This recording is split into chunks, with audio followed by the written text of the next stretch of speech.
Magnifico Magsayo Gervonta Tank Davis. Before settling for it. Oh!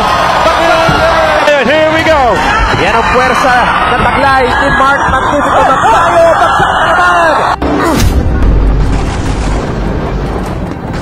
Sabay sa pagpasok ng taong 2025, lumabas din ang labanang Mark Magnifico Magsayo. Here we go. Yan ang puwersa na taglay ni Mark Magnifico Magsayo.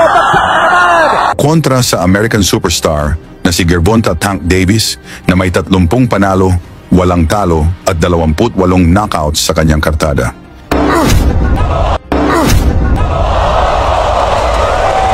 Dahil dito, pinaghandaan ito ng husto ng kampo ni Magsayo. Dahil si Magnifico umano ang posibleng kapalit sa WBA Super Featherweight Champion na si Lamont Roach kung sakaling hindi nito may tuloy ang laban kontra sa WBA Super Featherweight Champion na si Tank Davis kung saan ang laban ay gaganapin sa Barclays Center, Brooklyn, New York, United States ngayong Marso 1, 2025. Kung sakaling maipanalo ni Magsayo ang laban kay Tank Davis, siguradong maging superstar itong si Magnifico. Si Magsayo ang napiling kapalit dahil maliban sa ito ay dating WBC Featherweight Champion. Siya ay rank number 2 sa WBC, rank number 3 sa WBO, rank number 4 IBF, at rank number 5 naman sa WBA. Bago pa man siya sumikat sa international stage, kilala na si Magsayo sa Pilipinas dahil sa kanyang brutal na pagpapabagsak sa mga dayuhang boksingero.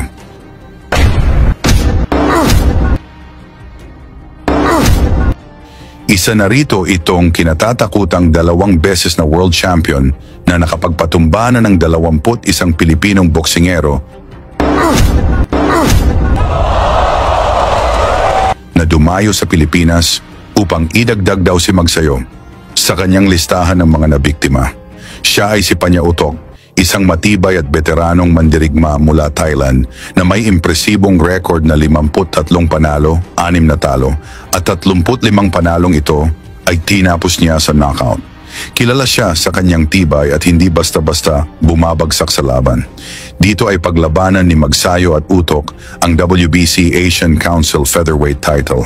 Halika mga boxing fans, ating panoorin kung paano pinalambot ni Magsayo ang matigas na Thai champion sa laban na ginanap sa Bohol.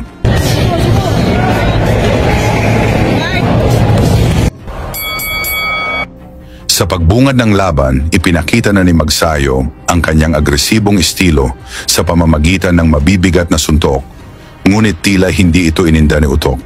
Bagkus nakangiti pa habang tinatamaan ng suntok. Believe it or not, yeah, since losing that title in 2016, and he broke his jaw in that process. Yes, none of the courtesy. A slight advantage to Magsayo. Yeah, I didn't even see a proper punch coming. Pagdating ng ikalawang round, parang pinaglaruan lang ni Utok ang mga atake ni Magsayo, kung saan kahit tinatamaan, parang hindi ito tinatablan. Yeah, nice uppercut by Uy, nice.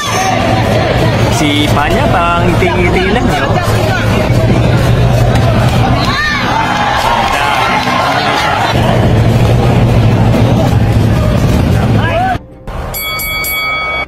Sa ikatlong round, mga solidong suntok na ang naipatama ni Magsayo.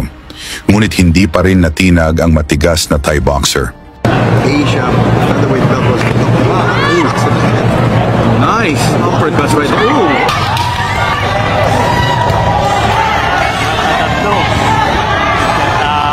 Good combination.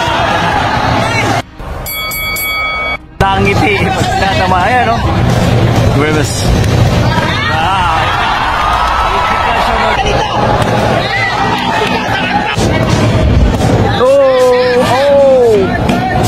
And that smile again. Sa ikalimang round, sinubukan niyang atakehin ang bodega ni Utok.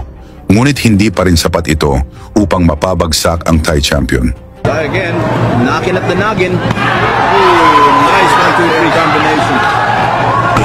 Most fighters would start enjoying the firm once. Sorry. apologizing.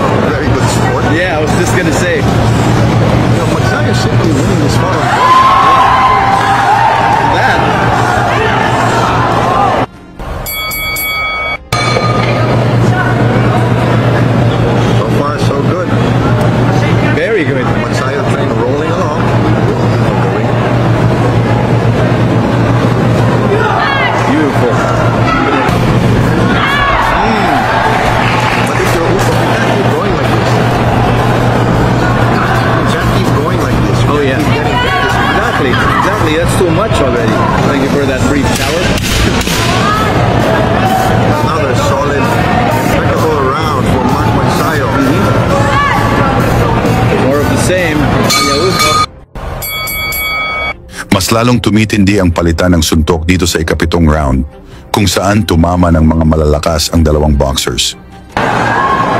Those are moving forward. Yeah, those are wicked hooks. Good job, Mike.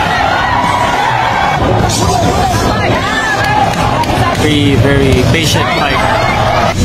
At tinatawa na si Mark.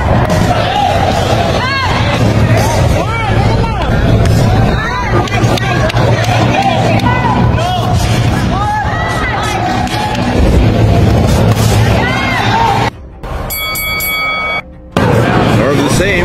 More of the same. The judges almost unanimously gave every round to Magsayo. What?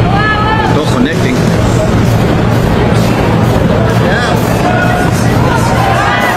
And Magsayo returns everything now. Sa ikasyam na round, todo lakas pa rin ang mga naipatama ni Magsayo, ngunit grabe ang tigas nitong padala ng Thailand. So far, More of the same. more of the same.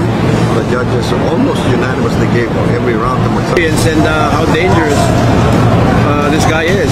Panya Uto. Oh, look at that flurry. There it is. He wants Messiah to really open up, and then he's going to mix it up. Gusto nang tapusin ni Magsayo ang laban dito sa ikasampung round, ngunit parang bato sa tigas ang ulo nitong si Uthok.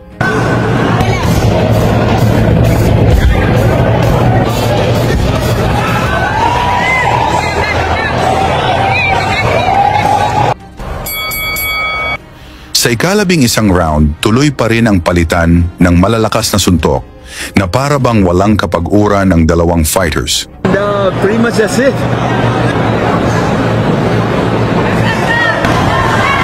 Eight punch combination there from Mark Mansayo. I thought that was what Uthok wanted. Oh, guess what? I think I see a little welt below the left eye of Panya Uthok.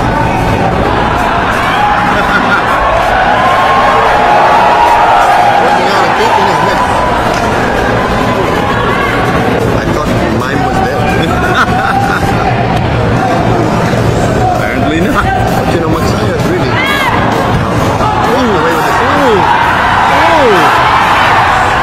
And Uthok is still there. Yeah. When he was receiving those punches, some of them on the arm, he was smiling already, just waiting to unload. That would be something that people or his usual critics would point out, that he wasn't able to put this guy away. Sa final round, binuhos na lahat ni Magsayo upang pabagsakin ang kalaban sa harap ng mga kababayan. Ngunit talagang napakatigas nitong si Uthok. 11 punches thrown by Magsayo. Sometimes that's grounds for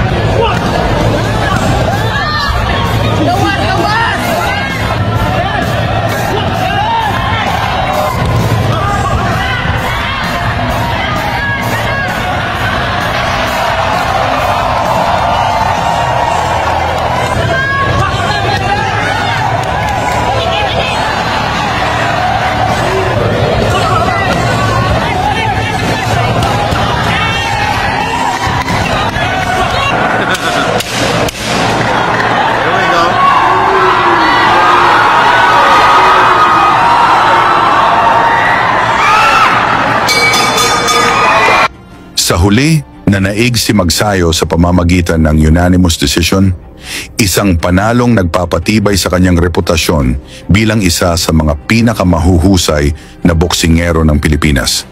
Sa inyo namang palagay, kaya ba talunin ni Magsayo si Tank Davis? Pag-usapan na lang natin yan sa baba. At banggitin nyo na rin ang inyong lugar upang malaman natin saan na umabot ang ating video.